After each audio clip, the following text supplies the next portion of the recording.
Well, good Shabbos and welcome. This is Valley Beth Shalom Torah Study for a Shabbos, and I'm Rabbi Ed Feinstein here in beautiful sunny Southern California, joined by my colleague and friend, one of my teachers, one of the great teachers of Torah in the world, Rabbi David Woznica of the Stephen Weiss Temple, which is my neighbor right up the street. David, welcome. Shabbat Shalom. Well, Shabbat Shalom, but after that introduction, I'm just going to say Shabbat Shalom, have a nice weekend, because if anybody is the teacher to rabbis, it is you. And I mean No, it's wonderful. profoundly and honor.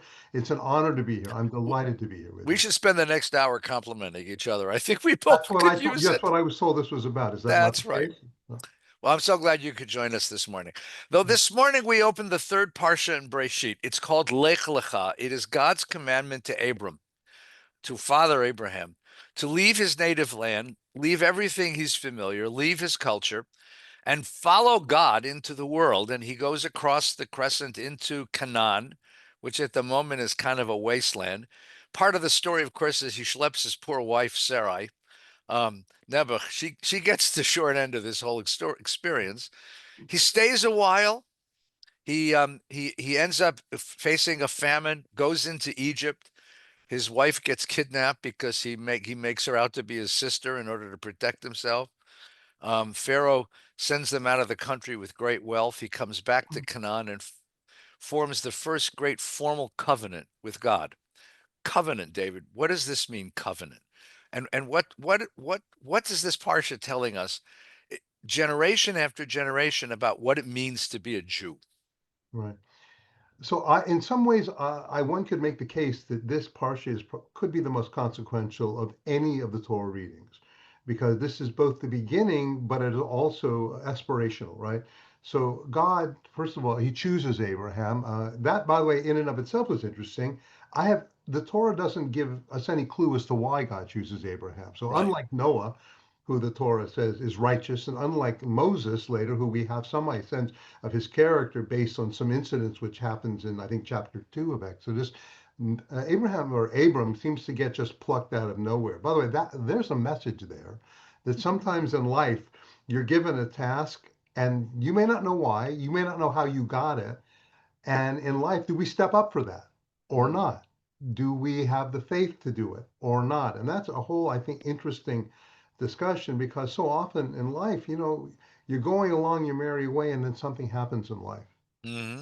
and you're called to a task you didn't expect to do. Maybe it's becoming a caretaker at a time you didn't. Maybe it's becoming a leader of an institution, or you didn't. Or maybe there's a dream that you had and it shattered for whatever reason. I'm mindful of Rabbi Harold Kushner, the great Rabbi Harold Kushner of blessed memory, Right. who had so many teachings that I've adopted. And one of them was, what do you do when your dreams are shattered? And I believe he said, you dream a new dream, right? So Mm. we don't know what Abram's dream was. He was wealthy. Life was probably going pretty well for him.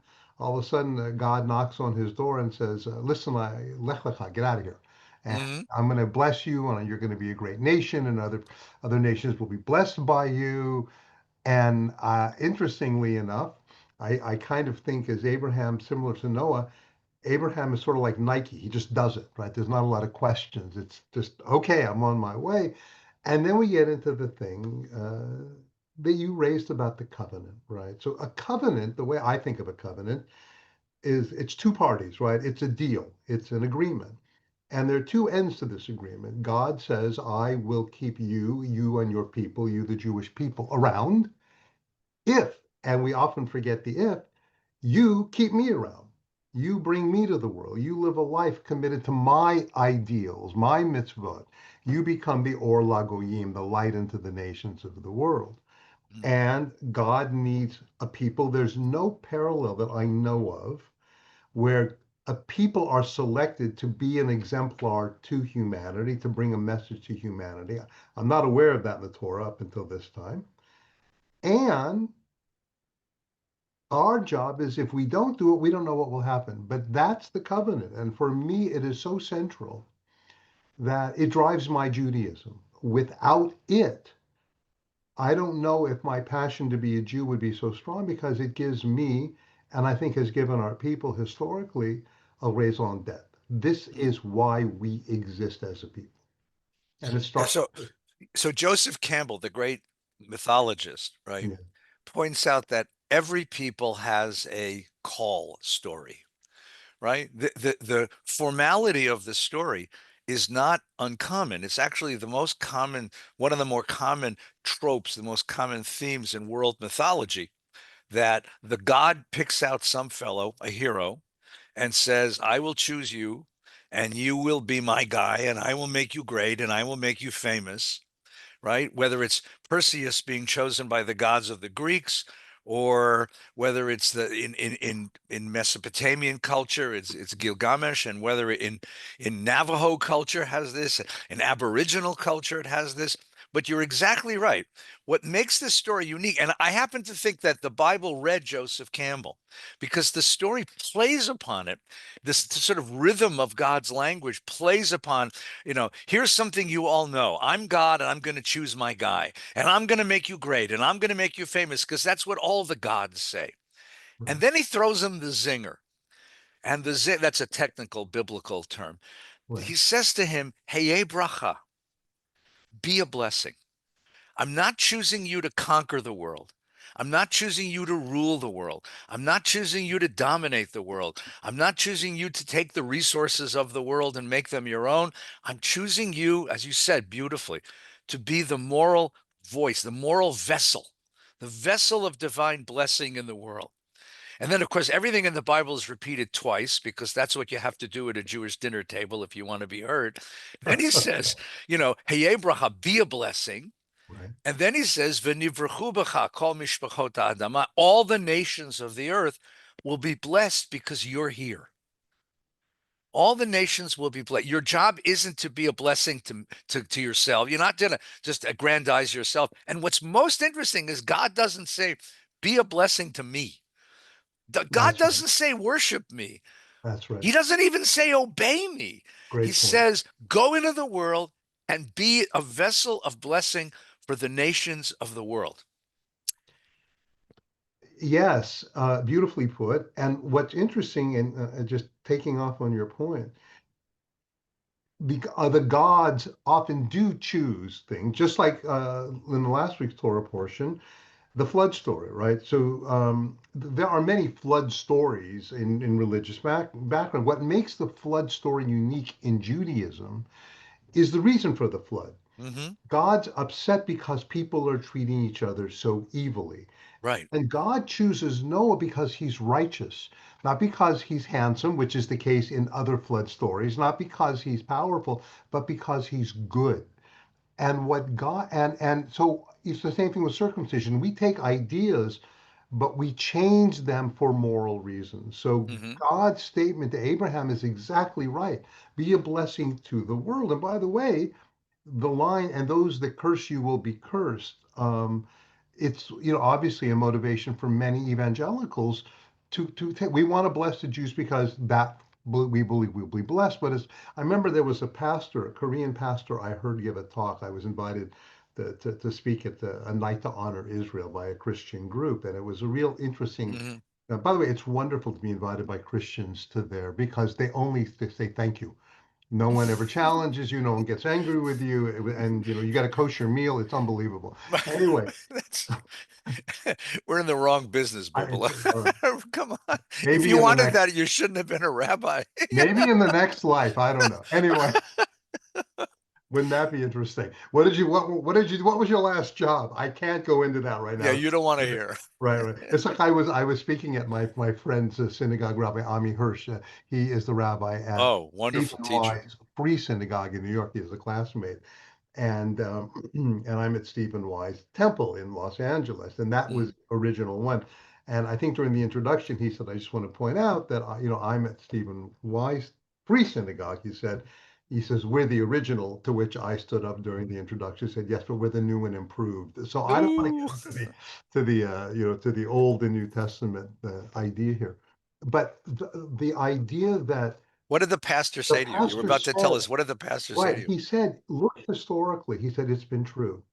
The Mm. countries which have blessed the Jews have been blessed, Yeah. and the countries which have cursed the Jews have been cursed. If you look at the countries which attack Israel, which have wanted to wipe out Israel. Those are not countries most of us would want to live in. Yeah, right. They are not good to their own people.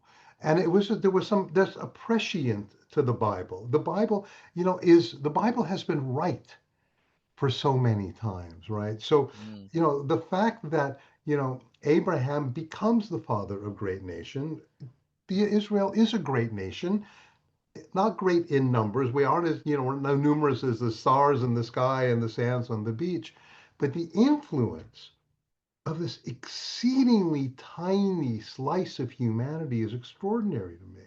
1/4 of 1%, something like that, of the world population is the basis for Western civilization and an example of how most people want to live. hmm It's extraordinary. And that's what God wants. That's the way we worship God, to make this world a better place. So let me pursue this with you a second, because this Torah portion is the first time that we are introduced to an idea of chosenness, Yeah. which is a controversial idea, both in contemporary Western culture and certainly within our circles, within Jewish culture. Mordechai Kaplan, the great philosopher, decided to take it out of Judaism altogether. Yes. Right. So in a Reconstructionist synagogue, when you have an Aliyah to Torah, Oh, yeah. you don't That's say right. Asher Bachar Banu, God who has chosen us and given us Correct. Torah. You say Asher Karvanu Avodato, God brought us close to worship. So, but this is the Torah portion where we are taka chosen. And some people find that racist, some people find that Yeah. difficult. Talk to me about that.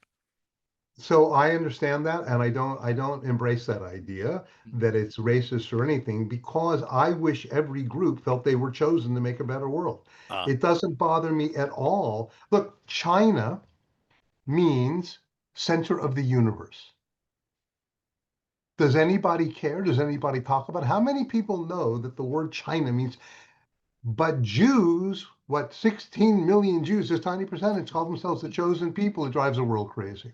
right. I want to know what you're chosen to do. If my neighbors across the street who happen to be Indian say, we believe that our religion teaches us that we were chosen by God to make the world a better place, I want to embrace them. That's wonderful. Yeah. And at every bar of this week, a bat mitzvah who was studying with me for her bar mitzvah tomorrow morning, and we were practicing the bracha, the prayer before what you just said, Asher Bachar Banu. And I always stop and I teach the kids this. I want not only us as a people to feel that we're chosen by God to bring a set of values to the world, I want us to feel it individually. That you, and this maybe I break a little bit from the tradition. I want every Jew to feel that way. And Mm, I believe that if Jews understood what chosenness meant, it doesn't mean you're superior. It means you have a task. You were chosen to have a task in this world. By the way, anybody can embrace that task. Anybody who likes that idea can become a Jew, and we welcome them to Judaism. So I think if more Jews understood that being part of a chosen people was to bring a set of ideals and values to the world, I think more Jews would take their Judaism seriously mm, and turn to the Torah for their values rather than the New York Times, the Wall Street Journal, the National Review, or the New Republic, or anything in between. I'm glad people read those things, not all of them, but anyway. But I want people to say, wait a minute, if I'm chosen, that I want to know what it means to solve this dilemma in business based on what my tradition teaches me. mm, That's what I can bring to the world. I think that's a gift from God to feel that way. And I don't think there's right. not an ounce of superiority or racism there. Quite the opposite. If anything, it's humbling. Mm. So I love this parsha for bat mitzvah, the lucky kid, Yeah. because you're going to say to this child, I hope that you fulfill all of your parents' ambitions and go to Stanford.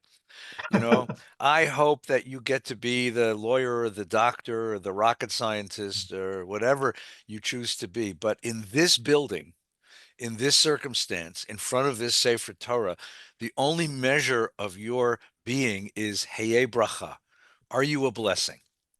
Are you a blessing? And the the profession you choose, the education you pursue, the accolades you receive are all instrumental to that question of, are you a blessing? Are you a blessing? Boy, you and I are so on the same page here. We're both rabbis in very large congregations. And very wealthy neighborhoods with very, very how do we put this gently? High-powered families, high-powered parents. And Is they that the have right word? expectations, which, by the way, good for them. They have high expectations for the, and they have Right. high expectations of us. I want to work at a place where they have high expectations of us. Yes, of But course. you've just made the case for religion, because only in synagogue do you hear that message that the way you're going to be judged is not by your success outside. And God bless you. We want you to be successful in all the other pursuits that you have. But ultimately, at least as I understand it, by God, the great success is, are you going to be a blessing to the world? What are you going to Mm, bring ultimately to the world? And by the way, that is the parents, if they believe that, and many of them do believe that they really want, I always say to them, how much time do you spend on that? And how much time do you spend on making sure your children do well in school? In other words, has that priority, which you in your heart really want, been passed on to your children? And I fear that we spend a lot more time encouraging our kids to do well in school. Rabbi Joseph Talishkin, who we both, I know, hold in very high regard, right. I Great don't want to guy. speak, I'm sure you do, Great uh, teacher. makes a great, great point.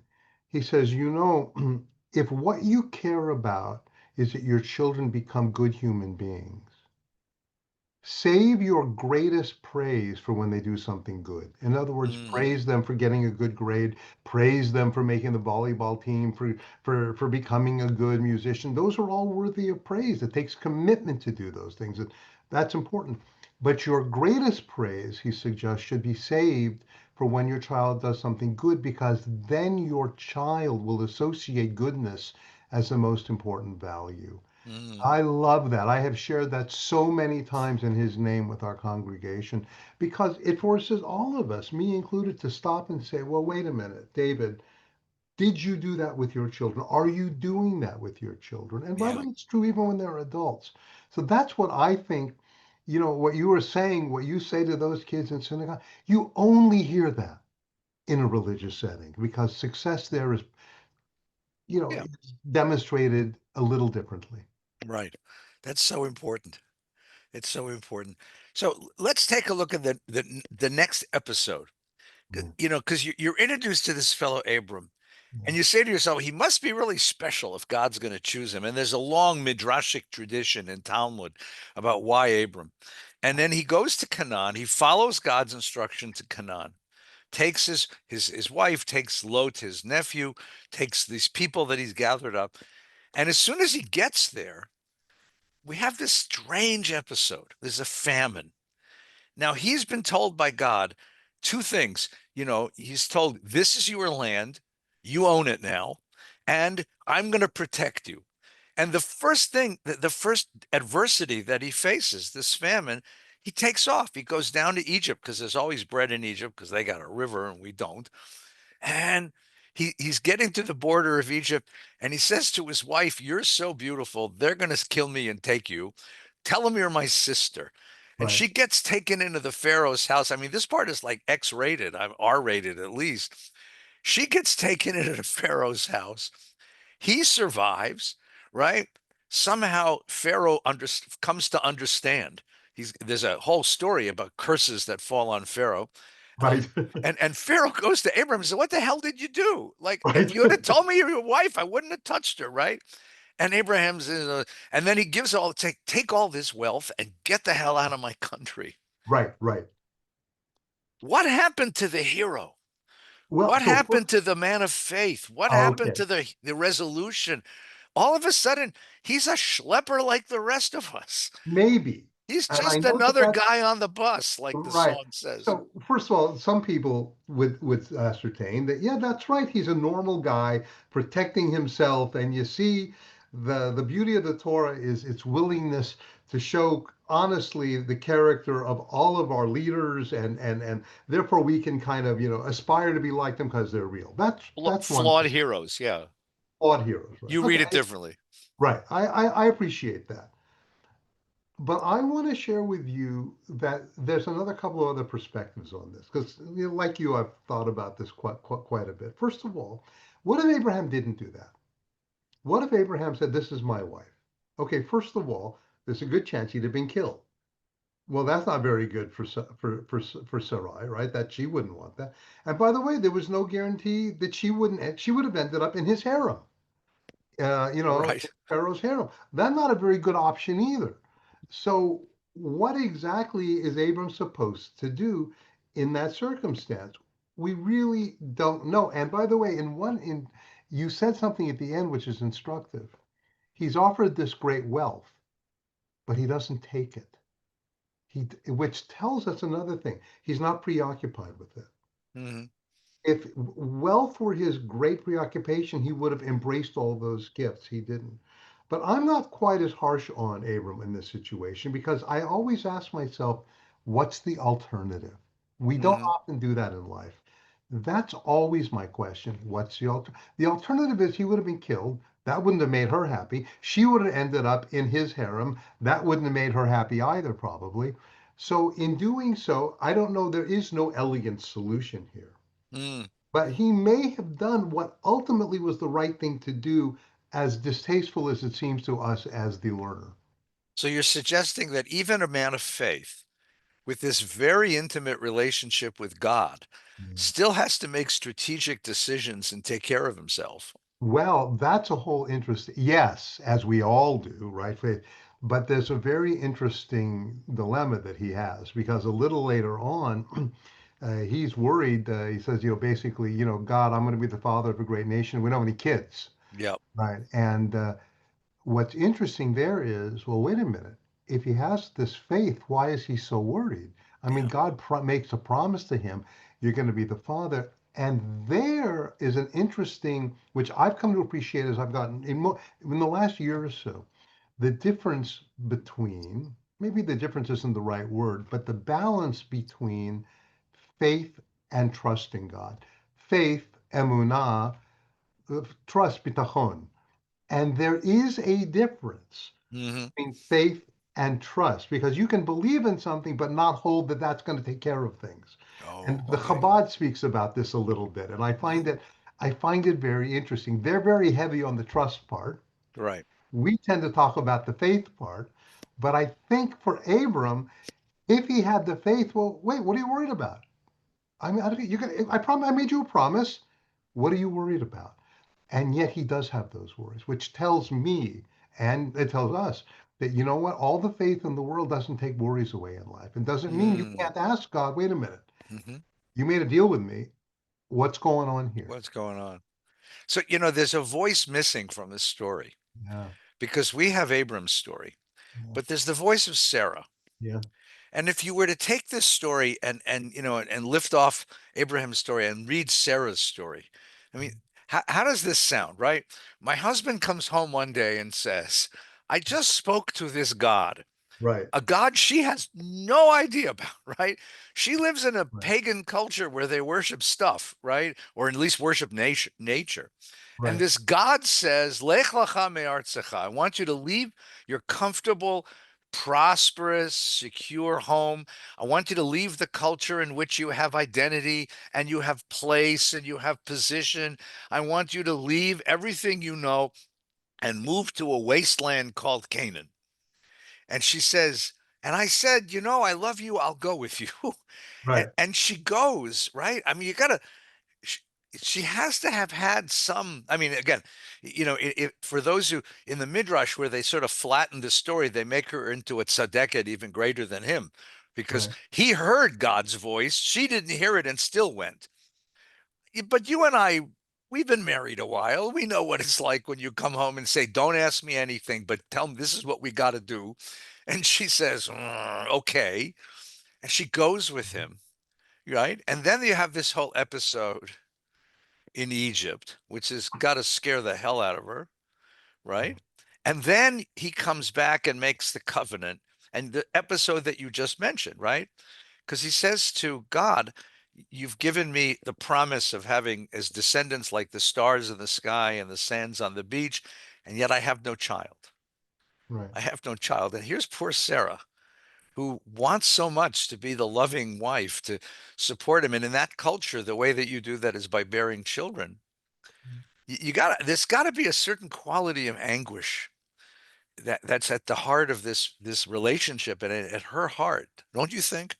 I do, and rarely are we given insights into the thoughts and feelings of biblical characters. Right, So we have to fill it in the right. way that we would today. Although it is interesting because she does become the mother of a great nation, right? And Mhm. she's obviously conflicted because she's the one, if I remember the story correctly, when they're unable to bear children, she's the one to say to Abraham, go to our maidservant Hagar Right. and and bear a child with her. And then when she does bear a child, she gets very she's upset. She wants Hagar and the child out. So it's a very interesting thing, though. Again, channeling Rabbi Kushner's insight here. Uh, First of all, he made the point, and he wasn't the first one to make it, but he's the one who I learned it from, that the most oft repeated phrase in the Torah and maybe in the Bible by God to human beings, and I never would have guessed this, is Al Tira, do not fear. Hmm. More than any other phrase that God says to people, it's do not fear, which, by the way, is very powerful. This too has affected my thinking. Fearful people often make very bad decisions in life. Hmm. Fearful people, when you live in fear of always the worst, it's not a good way to live life. It's in general. But when Ishmael, Hagar's child, is ultimately, banished, and she follows him around and she has tears and she makes sure that he's okay.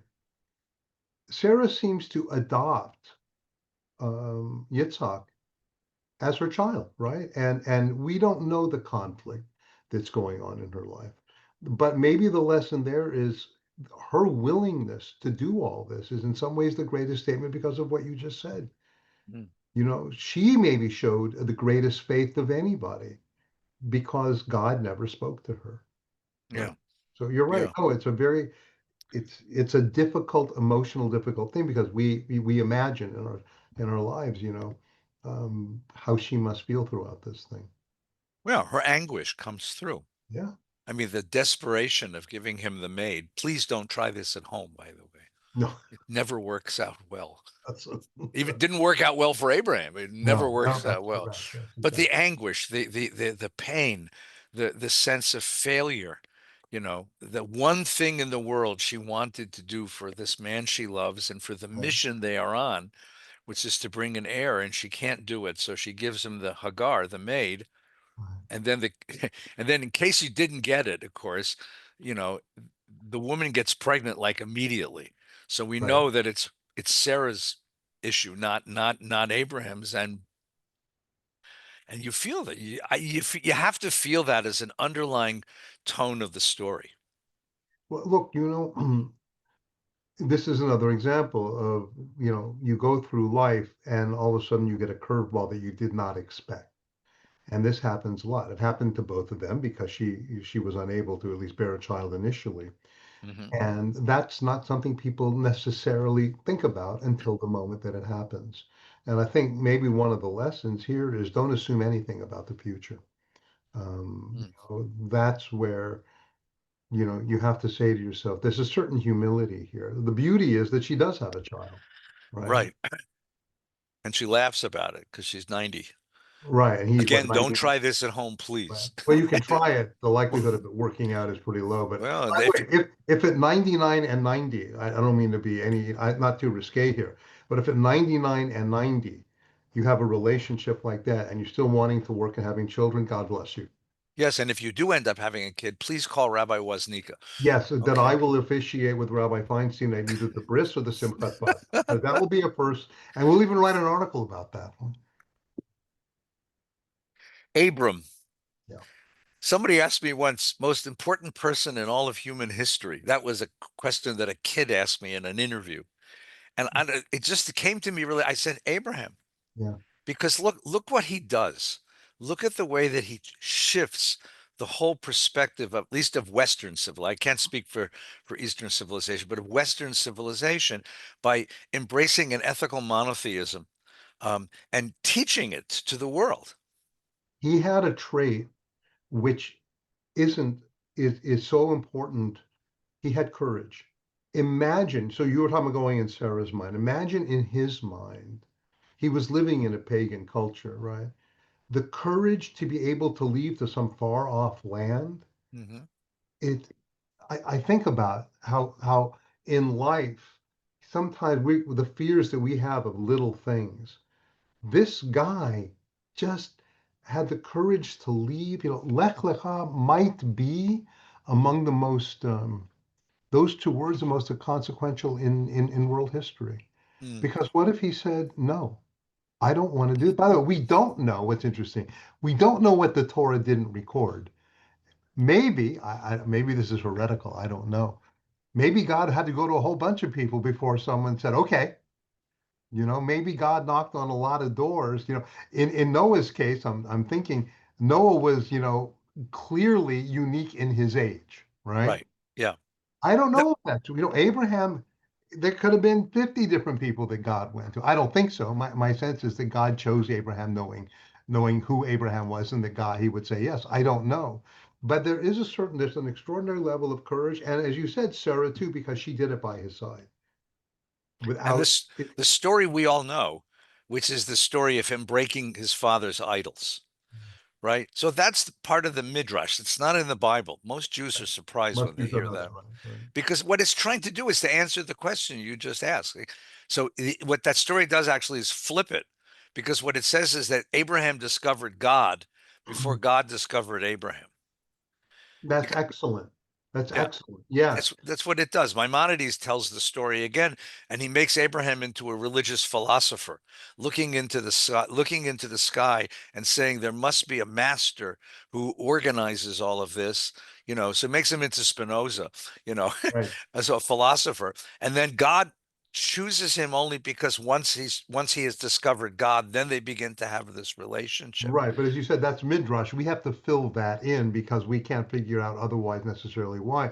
But it's interesting. One of the promises that God makes to Abraham is that he will die in peace. Hmm. And and you certainly, we know this, and all of us know this. One of the fears that people have as they get older is, will I die in peace? What will the end be like for me? That God tells Abraham that he will die in peace must have been to Abraham unbelievably settling. Hmm. Because how many of us in life, none of us know how long we're going to live. I remember someone saying, I just wish we all knew we were going to live to 100. And I would say, well, how would you feel on your 99th birthday? And by the way, we obviously couldn't live that way because there'd be it's just crazy. Yeah. Right. But if we had some sense that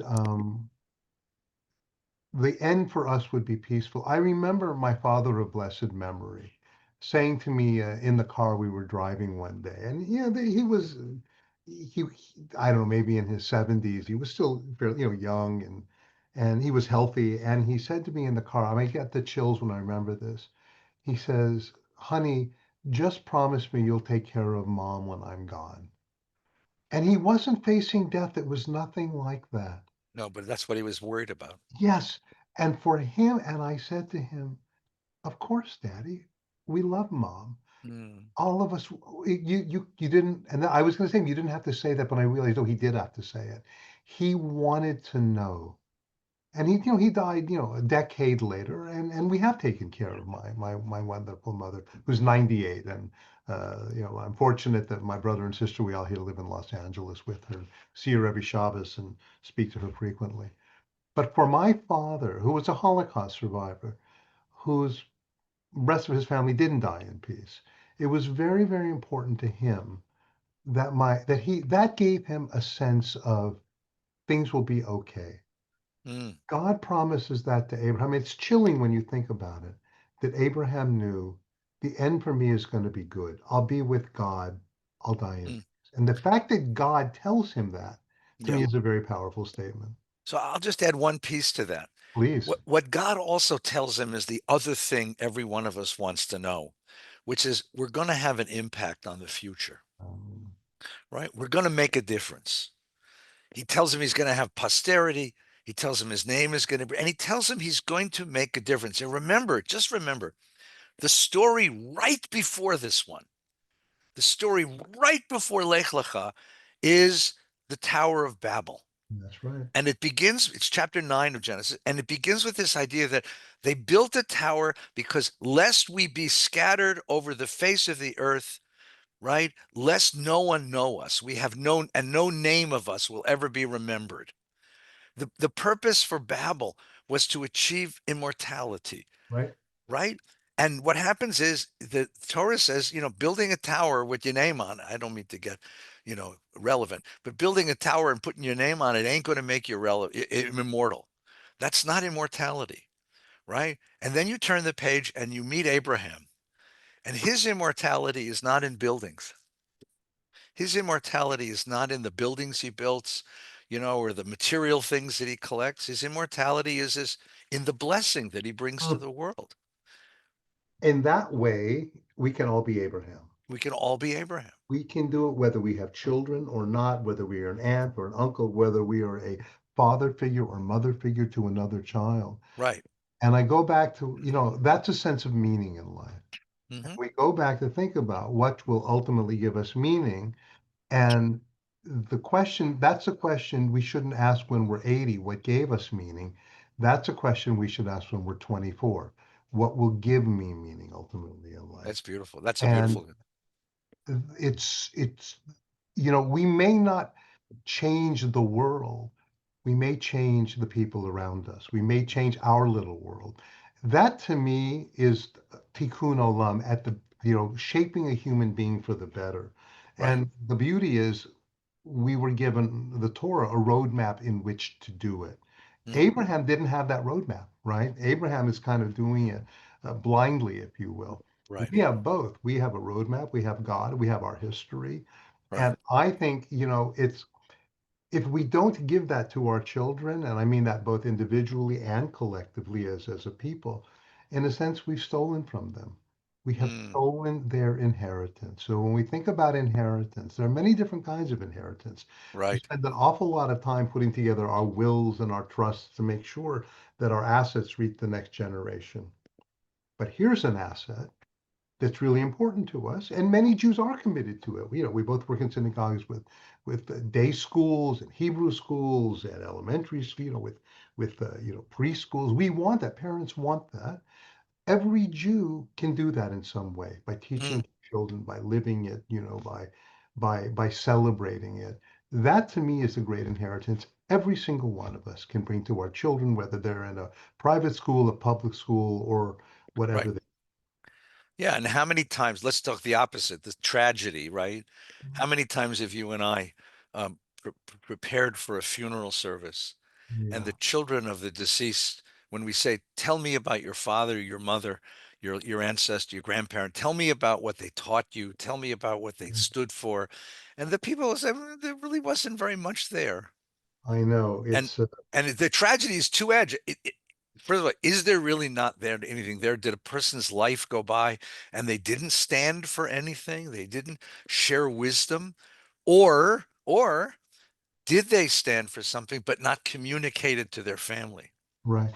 And that's why, the Torah in the Shema says to us, you have to teach your children, right? It's Shinantam not livanecha, right. specific, right? Not enough to live a certain way. You can't just Talk be, about this stuff. You got to talk about this stuff. It was yeah, fine to talk about the Dodgers at the table, if right. you're into tragedy. But The you the got to, irony is that people are thirsty for it. They love it. It has to be presented in a way that's meaningful. very And then important. people say, thank you. I wish, Yeah. why didn't I hear this before, et cetera, et cetera. And why they didn't hear it before is a whole other discussion. But to me, that's our job as rabbis, not to be political leaders. And we can have our political passions, but I think it's about, helping you, mom and dad, or aunt and uncle, or whoever, grandpa, or grandma, helping you to first embody it, but also to aspire to it, and how giving you the tools to share it and inspire the next generation. There's such a thirst out there Hmm. for spirituality and ideas, and all too often we take that opportunity to talk about everything but those things. And I think we kind of do a little bit of a disservice when we do that. No, it's a big disservice when we do that. You've left them bereft, even in life. Right. Well, David, thank you. We started with Abraham and we end with immortality. You can't do much better than that. David Woznica, thank you for joining us for Torah study this Shabbos. I have to say, Rabbi Feinstein, there are very few people, and this is going to embarrass you, but I don't mind. Rabbi Feinstein and I are both on the board of the Milken Community Schools. And about a few months ago, Rabbi Feinstein, we sometimes are asked to give the Devar Torah. And he gave a brilliant Devar Torah. And I said to him afterwards, the only difficulty I have is I can't write my notes fast enough to take down what you said. By the way, this I always share with the next generation of kids who come in with their computers. There's an extraordinary invention. It's called a pen. You push down on it, ink comes out. Let me introduce you to this concept. But without embarrassing you, there's no one I'd rather study with than you. Thank you so very much. Hope we'll do this again sometime. Take care. Good Shabbos to you and to your family. Shabbat shalom, And to everyone. everyone listening, good Shabbat Shalom. Stay well.